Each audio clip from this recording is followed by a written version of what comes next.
This part 2 video of anticoagulant, we will discuss about oral anticoagulants. In part 1, we had discussed about the parenteral anticoagulants like heparin, low molecular weight heparin and lepuridine. Here we will discuss oral coagulant, especially detailed pharmacology of warfarin sodium. Coming to the oral anticoagulant warfarin mechanism of action, this warfarin will act by blocking an enzyme vitamin K epoxidase reductase, which is an essential enzyme required for the conversion of inactive vitamin K epoxidase to active vitamin K hydroquinone. And this active vitamin K hydroquinone is an important compound which is required for the conversion of deoxyprothrombin of different clotting factors like factor 7, 9 and 10 to prothrombin of factors 7, 9 and 10. So, ഇതാണ് വാർഫാറിന്റെ mechanism of action എന്ന് പറയുന്നത്. Clotting ഫാക്ടേഴ്സുകളായിട്ടുള്ള 7, 9, 10നെ synthesis ചെയ്യാൻ അല്ലെങ്കിൽ അതിൻ്റെ കൺവേർഷന് help ചെയ്യുന്ന ഒരു പ്രോസസ്സിന് ആവശ്യമായിട്ടുള്ള കോമ്പൗണ്ടാണ് active vitamin K ഹൈഡ്രോക്വിനൈൻ എന്ന് പറയുന്നത്. ഓക്കെ, അപ്പോൾ ഇതിൻ്റെ കൺവേർഷൻ ആവശ്യമായിട്ടുള്ള ഒരു എൻസൈമാണ് വിറ്റാമിൻ കെ എപ്പോക്സിഡേസ് റിഡക്ടേസ് എന്ന് പറയുന്നത്. ആ എൻസൈമിനെ ബ്ലോക്ക് ചെയ്യുക എന്നുള്ളതാണ് വാർഫാറിൻ പോലെയുള്ള ഓറൽ ആൻറ്റികൊയാഗുലൻ്റ് ഡ്രഗ്സുകൾ ചെയ്യുന്ന മെക്കാനിസം ഓഫ് ആക്ഷൻ എന്ന് പറയും.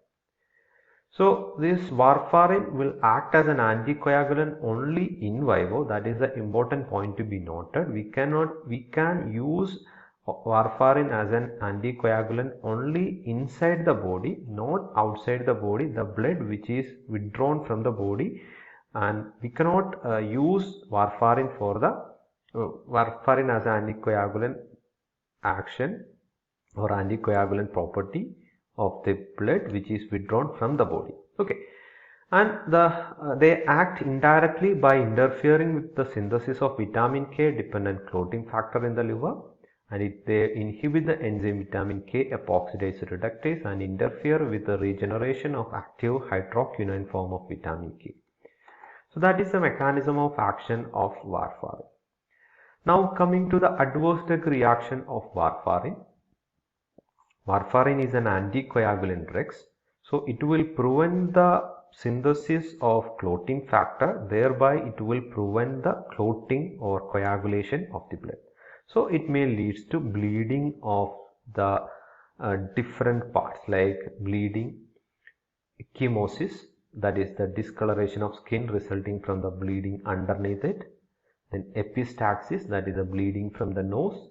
Then it may lead to hematuria, that is the presence of blood in urea. Since blood is excreted, there will be a chance for anticoagulant blood in urine. Then there is a chance for bleeding in GIT.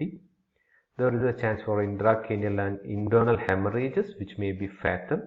And this warfarin is teratogenic, so it should not be used in pregnant women. It is allophagic. It may cause fall in hair or loss of hair, then dermatitis and diarrhea. These are the important adverse drug reactions of warfarin.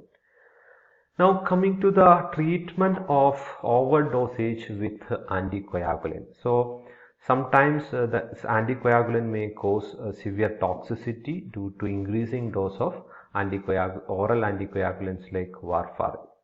So first step is withhold the anticoagulant which we are taking. So ആദ്യം തന്നെ നമ്മൾ ചെയ്യേണ്ടത് എടുത്തുകൊണ്ടിരിക്കുന്ന ആന്റികോയാഗുലന്റ് stop ചെയ്യുക എന്നുള്ളതാണ്. Then if it is possible, give fresh blood transfusion. This will supply clotting factor and replenishes the blood loss. Alternatively, we can give fresh frozen plasma, and then we have to give specific antidote, that is the vitamin K1. But the problem with the specific antidote vitamin K1 is it will take 6 to 24 hours for clotting factor to be resynthesized and released into the blood.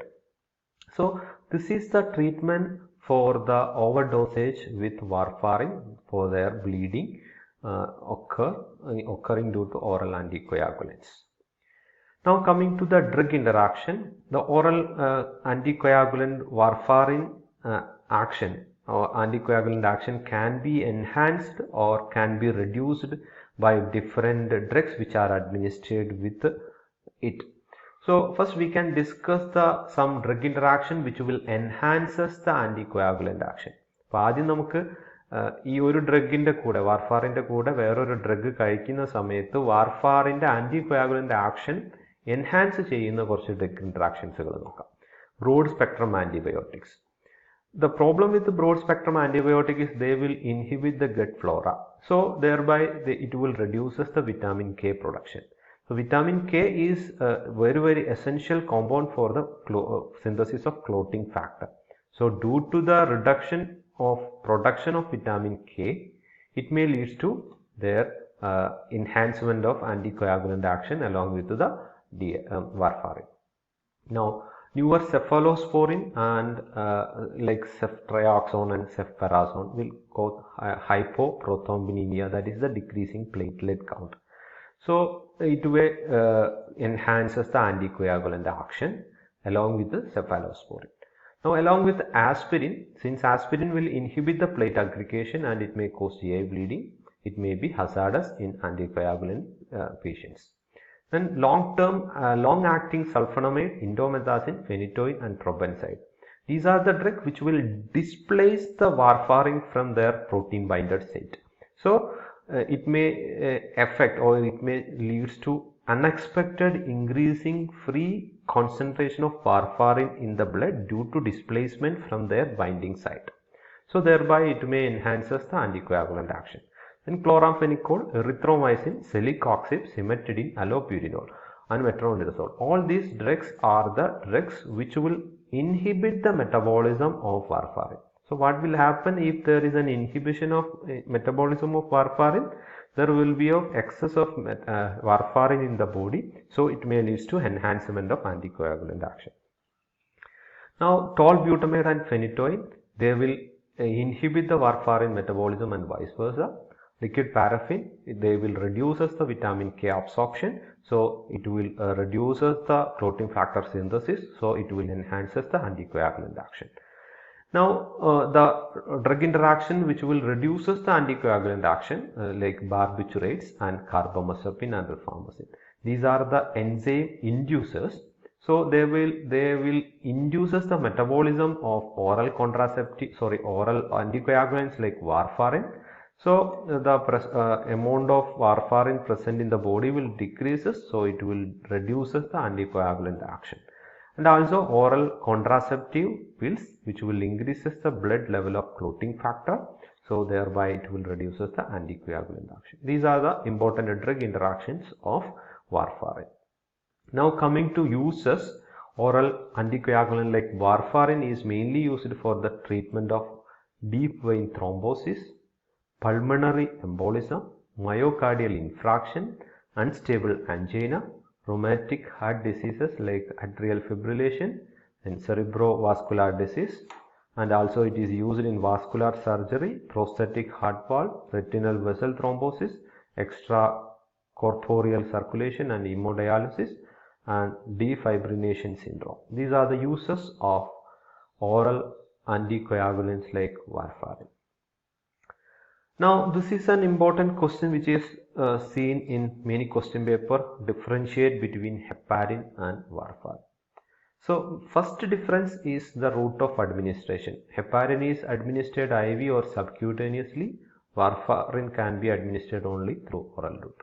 Second difference is in onset of action. As heparin is injected through IV or subcutaneous, the action of heparin will be very fast. It will be onset of action will be immediate.